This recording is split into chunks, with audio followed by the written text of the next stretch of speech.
Yes, yes, yes. Look at that. Oh, yes, I am. Why would LinkedIn tell me that? So it's possible your page has access, but not your profile. Pretty sure you have access. Let us know. I am so sure. Oh, now I'm so sad. Vivi was supposed to be my first LinkedIn live guest, and now StreamYard wants to give me a headache. But Oh, that's okay. We're still live everywhere technical else. difficulties. Yeah, no and worries. and we're gonna have to figure out this, Mallory. So anyways, hi guys.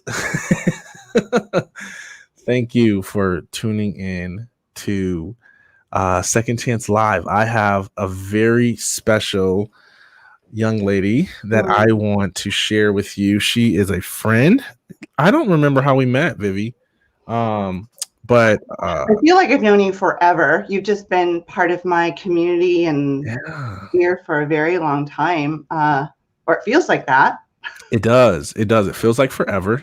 Let me guys, like, it's been a while since I took last week off. I went back to Michigan to see my family. Nice. Hadn't seen them in a while, and had a great Thanksgiving there. I hope you all enjoyed your Thanksgiving. Mm. So I'm like, I went from streaming like 40 times per day and multiple times to like now I only stream like once a day at best. And so I am super excited to be back with you all. I'm fresh Mm. and I've got an amazing guest. So I'm going to read her bio to you guys so you can know how professional and amazing and accomplished she is. And then I'm just going to say some nice things about her because she's worth life. Because she's worth saying nice things about. People are like blasting me in text messages. So while I do this, remember, guys, please share this information. Vivi has been generous with her time that she's going to share with us today. And the only thing we ask in return is that you share this. We believe that you're only one message, one relationship, one thought, one mindset shift away from an entirely different life. Or like you just need a pick me up during this time. And Vivi's so encouraging. Sometimes I call her and she just takes me to church real quick. So this is going to be helpful. So make sure you share it if you're watching on Facebook, host a watch party. Okay. So meet expert digital media coach Vivi Lin. She specializes in creating effective, successful speaker programs and additional revenue streams supporting active and post-athletic careers. For over 25 years, she has been an innovative creator of successful professional speaking programs and virtual education and training programs for distribution over wireless applications and online platforms. Clients have included Darryll Stinson, professional athletes, which is like her best client. We all know that. Professional athletes, executive management from NFL to MLB to the NBA to the WNBA. She has also served as creative director, producer, and on-camera talent. As you can see, she's looking 10 times better than I am for NBC, CBS, and ESPN, combined into 30 years of broadcast and production experience in news, sports, and entertainment programming. That is her professional expertise. From my work with you, Vivi, she's really great on storytelling.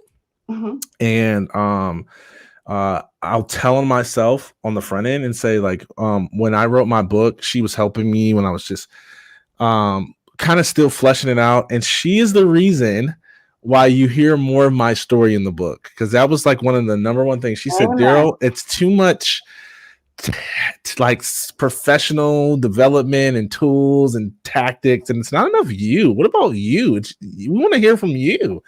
And I was like, okay. And so I have a fun story to tell you later. I'll surprise you with that. So okay, I'm done yapping.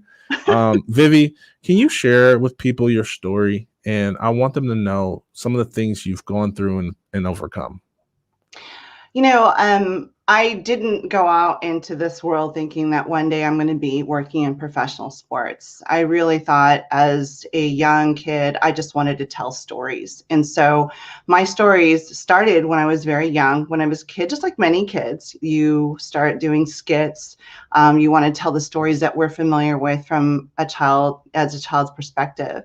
But what I didn't realize was there were a series of books called The Value Tales, which were written by Spencer Johnson. And you may know him best actually by some of the other books he's written with Ken Blanchard.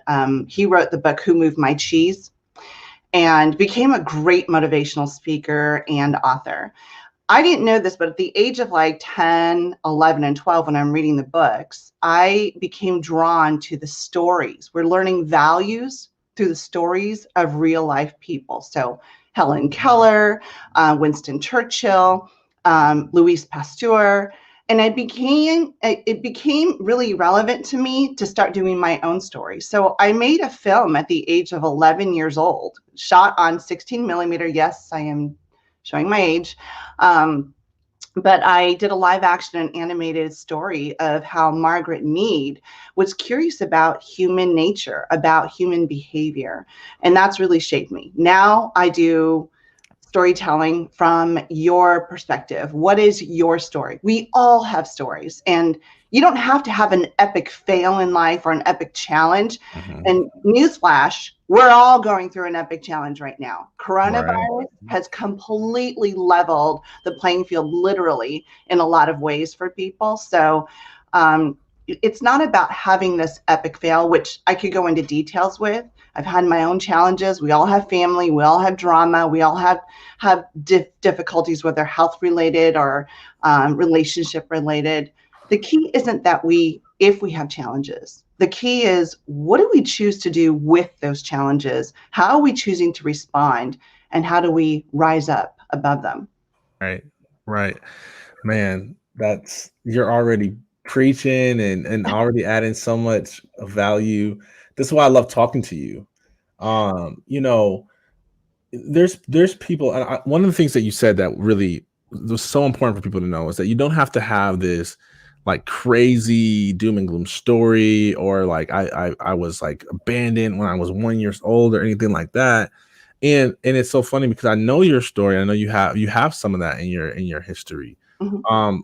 If you feel comfortable sharing, I would love for people to know a little bit about some of the trauma you've been through, because I'm a huge believer that people can relate more to your failures than they can your successes. Yeah, I'll start with this. I got into sports at a time when Asian Americans, and certainly Asian American women, were not popular in the field. Mhm. Um, so now we see some amazing people who are in the field. We've got Kevin Nagandi, we have Michelle Steele, we've got, I've had colleagues, Victoria Lim, who have all broken through and crossed over that edge and started to represent in the sports industry, not because we're that much better, but because we look like the people who are watching sports. Just to simply represent that would be very simple to do. And we can tell those stories. So at a time when it wasn't common to see people who look like me, yes, I did face challenges. There were a lot of people who wanted to push me down, who did not want to see me succeed, who didn't even think, and not even in a negative manner, but didn't think that this would be a possibility or she could tell really great stories. Mm. One of those experiences for me ended up becoming a physically dangerous situation. So I was doing a shoot in Mexico, and it was the first time I had actually been working on a large level with ESPN as a contractor to create a professional surf production. Unfortunately, there were people who were involved, and when they saw how well the production was done and that this was going to make history, it was a historical event for surfing. I was essentially kidnapped and I was attacked. Uh, Only because I would not back down. And there was no other way to overcome what it is that I had established and created. And I don't mean to make light of this situation. It wasn't easy. I literally thought that at that time, I would become the news story that my mom would read, where not, I was no longer a human being, but a decomposing body, perhaps, across the border. There are challenges, but that's not what defines me. Eventually, I ended up getting across the border. I got into San Diego. I got some help from my brother and some friends. And literally through the grace of God, I was able to not only survive it, but I thrive in spite of it. It's not what defines me. Things happen. And you can't control what happens to you. Everyone is in that situation right now. The sadness that I see in people where they're challenged with the effects of coronavirus, especially in the sports industry. You talk about second chances. Darryll, this isn't any longer about people who are transitioning from their one professional sport to another career. Mm-hmm. This is everyone in the sports industry has to innovate, has to choose to be creative and overcome. Or what's the option? What's our alternative? Mm-hmm. Lay down and just take it? Right. And that's not how I perceive anything. In fact, when coronavirus occurred, the first thing I did for the strike force was create a 23-page report and also analysis on how do we come out of coronavirus? What do we need to be looking at? And then I'd effectively looked into other school programs and decided I'm going to get my executive MBA. I'm not stopping. Because you're a boss. That's why, Vivi. You're amazing. Nothing should stop you ever. It's just about there's a speed bump. Sometimes a speed bump is big, albeit, and I admit that. But no speed bumps should stop us in life. We just have too much going for us. Yeah. We have to believe more about ourselves. So I'm registered. I'm in school. I'm doing all this and school. I'm at Dusair, University of East London. Love the school. Love the community. Yeah. And we all meet this way. This is how we do it. Wow. We're still learning. Wow. Everything is a learning experience. And what have you been hearing amongst like peers in the sports industry about how they've been impacted, and what has been your advice to some of them on how to take what is this crisis and turn it into opportunities like you have with your program? You know what? Here's the interesting thing. As a sports team, we had to kind of go dormant. So our team owner and our front office decided we're going to lay low for 2021 because there was just way too much that was uncertain. We didn't know, was there going to be a vaccine? How much testing was going to be required? We're an indoor arena football league. So indoor just makes it that much more dangerous. Right. And so our first and foremost priority is making sure our community is safe. So we do things out in the community. Some of our guys are out in the community helping out throughout the holidays, but for the most part, it's pretty low key right now. Is for other athletes and other organizations, we chose to start innovating. So I partnered with an organization, a new team called Line Mogul. And come on, Darryll, we got to face it. Everything's going digital. And Line Mogul started off with a bunch of guys who originally at first thought, we don't like to wait in line. What we don't like to do in waiting in line is no longer an option. We can't have long lines of concessions. We can't have long lines to get your beer or your nachos. So these guys innovated an app that actually eliminates and puts all line waiting into a virtual platform. So you order, you purchase, you do every transaction is done online. And it notifies you through push notifications. You're actually in line, but you don't have to leave your seat. So even when we come back to day-to-day, some sense of normalcy, we're back in our seats and I'm high-fiving you for the game and for the win, then we don't have to worry about getting up and losing a minute of time when we're watching our game because we're effectively in line virtually. Right. So partnering, finding ways to innovate creatively, we're all in a downtime. So are you going to be the kid who runs an extra 50 yards? Are you going to be the athlete who shoots an extra 100 hoops? Are you going to be the kid who's going to be out there and running an extra and pushing for another 100 yards and doing a lot more, 10 more push-ups, 100 more push-ups?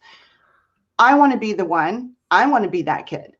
Wow. I want to be that person who says, what do I do to make sure I'm advancing? When I can't do this, how do I pivot and advance in a different direction? Wow.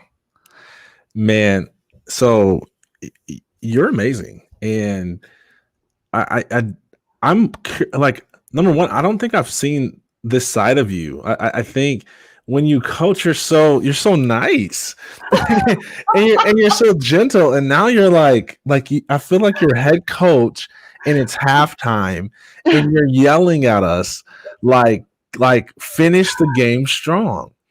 And I like it. I like it. I like it. So, but I'm curious, like where did this mentality come from? I mean, I heard, obviously you've been a fighter, but is that something you learned from your mother? Like, where did you get this fight from? Hmm. Let me tell you something. I have not only a great mom who has been a fighter, she's also faced some challenges. So I'm just going to give props to my grandfather, who was a general in Chiang Kai-shek's army. And talk about being, she's the daughter of a general. I'm the granddaughter of a general. Leadership is in our bones. It's in our blood. So it starts from the family. So all of you who think, family or other community members or maybe the media are going to teach my kids, no.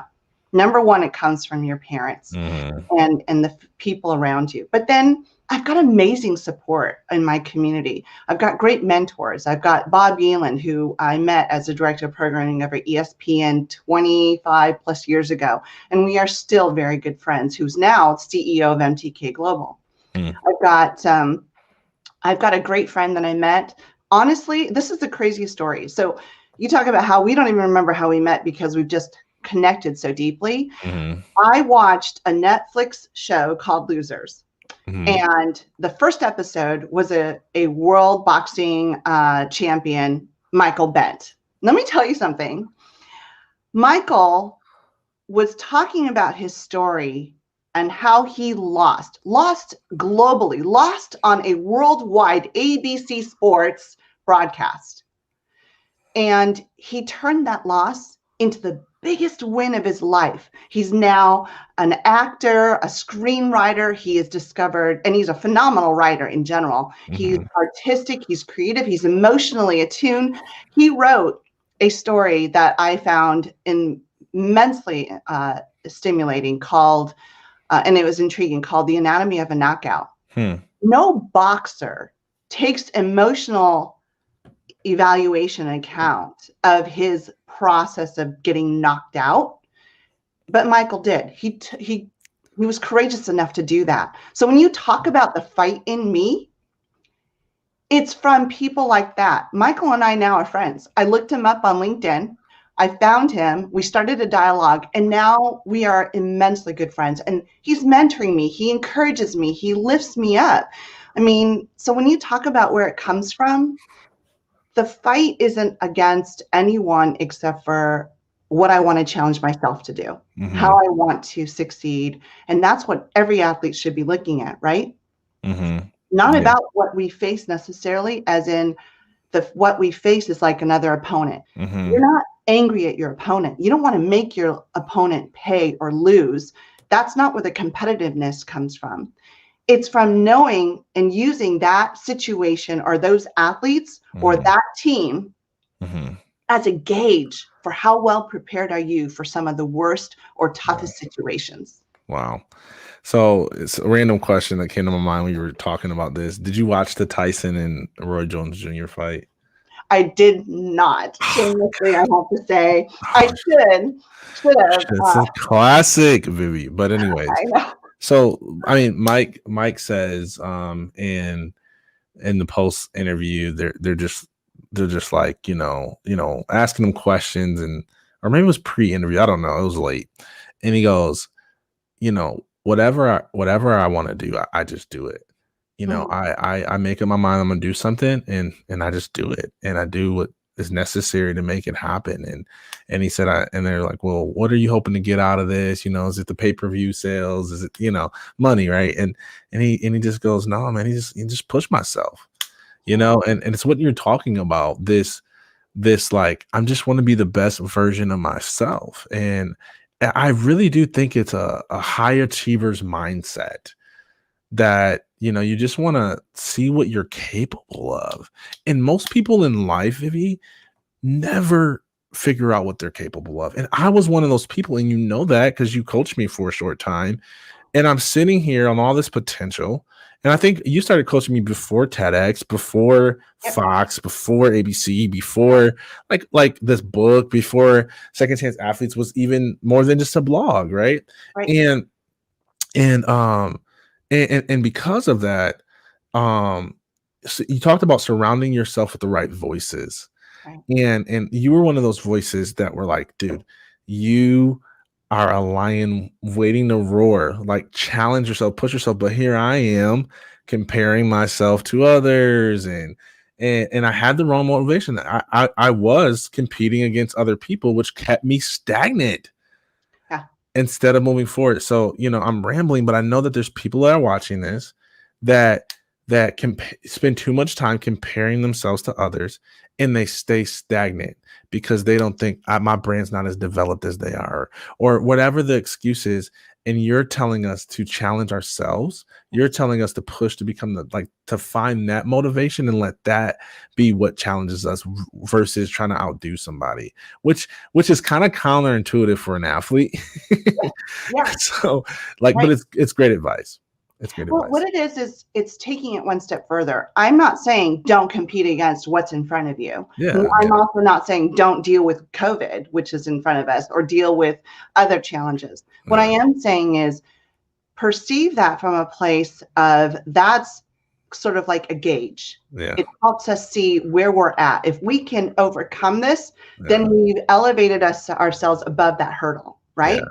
And then if we can push on this resistance and we can get past it, then we've actually succeeded and we've gained more skills. Yeah. Everything is a learning experience. There is no competition, Yeah. no race that we run that it's going to hold us back if we choose to learn from those experiences. And if somebody is better than us and they beat us, it doesn't mean that we've lost in some ways. If you focus on that, then yes, you've lost. But if you go, okay, that was an unsuccessful attempt moving forward. So what is it that I need to learn? Right. What is it that I need to gain from this? And don't get me wrong, Darryll, I have my own challenges too. I have felt my own self-doubt. So I'm not saying don't, go into this and never feel self-doubt, never question yourself. The key is making sure that you have the right people around you. So when you get into that place, they are the voices, like you said, to encourage you, to help you. Like I have on my screen, right? Yeah. Are they serving soup? That's the story I tell every team that I work with, every group, and every athlete. Make sure that you choose to serve soup. Soup is, are you serving others first? Yeah. Are you choosing to serve the team that's going to help you with this win?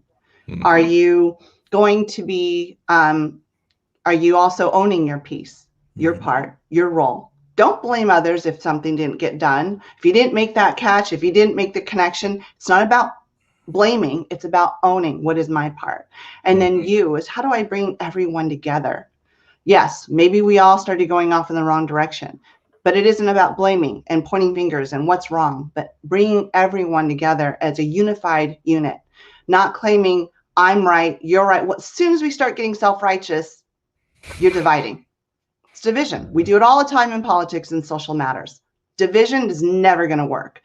And then at the end of the day, we got to look at this. And I know you talk about this in your book. I know this is what's important to you for Second Chance. Purpose, not our goal. What is our purpose? What is a legacy that we want to leave behind? And these are the things that you and I talk about all the time. When we were meeting weekly, this was important. It's what's a bigger purpose that we're going to serve in writing your book or doing your podcast or writing your blogs or serving other athletes. Yeah. Wow. You got the goods, man. So I did not know that you had so much speaking stuff to offer. I just to let you rip all the time. You know what my problem is I get in these coaching relationships, right? And I talk too much. And I need to just shut up and listen. I was like, man, where was this at? Stories to tell too. You're such a great listener that you just probably let me ramble on. That's how we learn. Yeah, that's how we learn. All right, so let's play a game. Here we go. So we are in your storyteller, so this is fun, right? We are who's your favorite team? Well, you can't. Can you say that? Are you gonna give me the politically correct answer? No, if you're talking, okay, number one, of course, I love the Strike Force, but that's not like personally. Yeah. And by the way, just a little side note, if you love sports, it doesn't give you every reason to work in sports. You've got to love the business of sports, right? So Yeah. I will shamelessly say that my favorite football team of all time is, of course, the Pittsburgh Steelers. Come on. Okay. And it's not just something that we did now. Right? I'm super stoked that they're doing great, but I've got Steelers in my heart and in my blood. And that's what they all say, Vivi, until they lose next season. Then you're like, no, my favorite team is now the Bucks, Okay. So we host an event and we invite everyone, me and you. And everyone comes to the Pittsburgh Steelers Stadium. What's the stadium called? Heinz Field. Heinz Field, that's right. Yep. And do you know the capacity? Do you know seating capacity? I believe it's now 78 or 79. Okay, so they recently expanded it. So there's 81,000 people packed there. Okay, it's sold out, and they all come to hear what you have to say, and you have 60 seconds to get them to buy into one message. What's your message? What's my message? I think at the end of the day, it really is going to come back to serving soup. I challenge every person. It's not about what I get. It's about what can I do to serve soup. And here's why. Chicken soup is very easy. You can throw chicken and water together and you can't call it chicken soup because it's disgusting. But look at the community and the team and the resources around you. And serve the kind of soup with the different spices that you can put into it that are going to warm the community, that are going to nourish the community, that are going to elevate the community, empower them, that's going to feel good when things are tough, especially now. This is a season for us to serve soup. I live by my vision statement in everything that I choose to do, and I'll share that with all of you. My vision statement is about building relationships, connecting our resources, and formulating success. And I do it based on the values of empowering, elevating, and most importantly, it's encouraging. You can encourage when things are great, but to encourage when things are down and hardest and not get on people, that's when it's difficult. So I encourage people to find a way to serve soup in your community. Be the solution. Wow. I don't have my bell. I was going to ring my bell and I was like looking for it and it's like not here. I have this, ding. There we go. I have this bell that I ring every time people say stuff that I'm going to steal. Wow. You're phenomenal. And I admire your grit and I admire your tenacity and your ability to figure it out. I noticed that there was really two main groups of people in this world that responded to COVID. There was people who decided to take steps backwards and operate out of fear. And there's people who chose to move in faith and courage. And you are one of those people of faith and courage. And I can't thank you enough for pivoting. See your sign. I can't thank you enough for pivoting and for leading, because I know that this has not been an easy time for many people. And not everybody's doing bad, but it's because of leaders like you who choose to make courageous decisions. And so, man, thank you so much. And thank you for your friendship, your mentorship, like everything. If someone's watching this and they're just thinking the same thing that I thought when I first had my first conversation with you, how do I connect with this person? They're so amazing. Where can they connect with you? Certainly, you're welcome to reach out to me over the San Diego Strike Force website. I think you guys can see that on the screen now at sdstrikeforce.com. Reach out to me, email me. You can also find me on my Facebook page at Vivi Lin. And then you can find me on Instagram at Vivi on the spot for TV. So there's all kinds of ways. I'll make sure I also send it to you. Anytime, email me. I'm very responsive. I'm definitely all about elevating and mentoring. Just so you guys know, no matter where you are in life, find someone to coach you. Yes. It can change, and that change can change, seasonally, or it can be years. It can be a few months. But I have a coach. His name is Jim Harshaw Jr. And let me tell you, I found him also just listening to a podcast. So you can connect with Darryll this way, just like I connected with my coach from listening to his podcast, which, by the way, I love the name. It's Success Through Failure. Success through failure. Come on. I love Isn't that what we fail so much in life? Yeah. Why not turn it into something successful, right? Yeah. So that's what I would encourage everyone to do. If you're going to reach out to me, or you're going to reach out to Darryll, you're going to reach out to anybody else, find someone, and don't be afraid to ask, would you be willing to mentor me? Would you be willing to coach me? And sometimes it's going to be no. Don't take it personally. Yeah. Go to the next person. Yeah. Yeah. That's amazing advice. And I think that one thing I would say is, because I remember when I first heard someone say that to me, and I was like, man, everyone's so busy. I don't want to take their time. I don't want to bother them. You saying that. You said that to me. Did I really? Yes, you did. I'm telling on myself now. I thought it was a long time ago, but maybe it was more recent. Oh well. But it's true. But here's the thing is, man, people are so willing to help. And I've had several relationships now. Like I have more than one coach. I've got like 3 coaches. That's good. And let me say this, because sometimes we tend to think that, like, if you're in the role of a mentee or student, that somehow like you're lesser, or like you don't, like, it's kind of like this, you feel lower, right? And I even see it the opposite. I see people who coach and they brag about their clients, not from a like, look at what they've done, but like, look at how special I am. So I'm not saying that doesn't exist, but I'm just saying it's not true, because here's a statement I want to leave you guys with. This is my closing remarks, is that the best players have the best coaches. Amen to that. And when I look at how I've been able to be successful, it's because of the coaches that I've had in my life. It's because of Pastor Travis and Vivi and David Meltzer and Mike Zeller. And I don't want to miss anybody, but it's because of all these amazing people. You guys know who you are if you're watching this, that have shaped me. Coaches can see your blind spots. Coaches can help direct you. Coaches can help give you perspective, which is powerful. And you've been that. So reach out to Vivi, whether it's a coaching, whether it's a connection, whether it's just to say thank you for the things that you shared. You've heard pieces of her story. She's inspiring. You've heard her content, which I didn't know she had so much, which is amazing. So Vivi, thank you. Any last remarks you want to leave us with? Yeah, look, only thing I would say to everyone and to you, Darryll, is that, fear is never a reason to make a decision. Fear is never a reason to make a decision. So if you're not making choices, or you're not doing something because you have some fear, identify what that fear is and make it a resolution for yourself to push through it, or find support or help. You don't have to do it alone.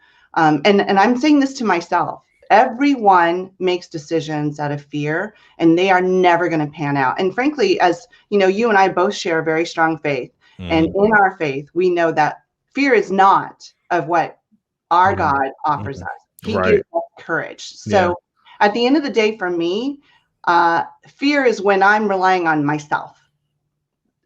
True that, right? When I have fear, it's because I rely only on myself. And I have to remind myself sometimes, when I'm making decisions from fear, reach out to your friends, reach out to your girlfriends, reach out to your colleagues, reach out to your mentors. Having 3 or more mentors, that's awesome. If you got the time to do it, absolutely.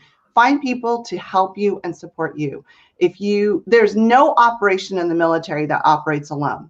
It's always with your brothers and sisters. Don't go through life alone. Don't operate, especially at this time, alone. Move forward with a team. Lock arm in arm. Let's do this together. And please feel free to reach out. I know you can definitely reach out to Darryll. He's got that heart to serve. He serves soup all the time. So serve soup. Serve soup. That's right.